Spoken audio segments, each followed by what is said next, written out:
Website tribun.com dimanapun berada, Eka Prince kembali mengabarkan di Kota Lubuk Linggau.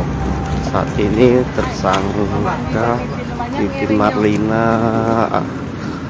pengedar sabu 1,8 miliar di Kota Lubuk Linggau beberapa waktu akan dilakukan pemusnahan barang. Polres Lubuk Linggau musnahkan sabu 1,8 kg milik Tina, bandar sabu jaringan internasional.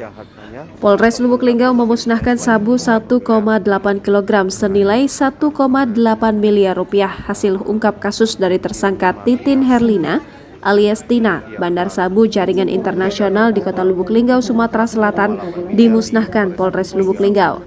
Pemusnahan sabu 1,8 kg di Lubuk Linggau dengan nilai miliaran rupiah ini dilakukan dengan cara di blender di halaman Polres Lubuk Linggau dengan disaksikan oleh Forkopimda.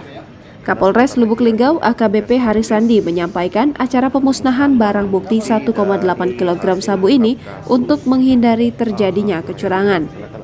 Dia menjelaskan dikhawatirkan bila tidak musnahkan saat ini, ada pihak-pihak yang tak bertanggung jawab kemudian tergiur oleh harganya yang mahal.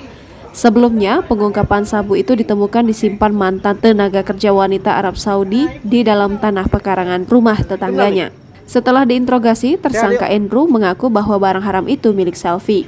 Kemudian, polisi langsung melakukan pengembangan dan menangkap Selvi di rumahnya di Jalan Perumahan 87 Residence Blok A, 13 Jalan Pol Muhammad Hasan RT 8, Kelurahan Lubuk Tanjung, Kecamatan Lubuk Linggau Barat 1.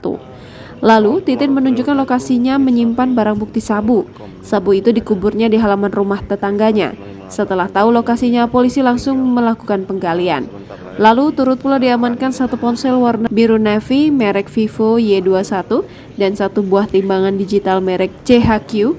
Selanjutnya, semua barang bukti diamankan di Polres Lubuk Linggau. Mohon izin Pak Kapolres, Pak KBNN, para Forkopimda yang hadir di sini, dan senior serta komandan serta awak media. Mohon izin kami dari Birlapor Polda Sumsel sebelumnya akan melakukan uji kembali terhadap sampel. Jangan lupa subscribe, share, komen, dan like ya.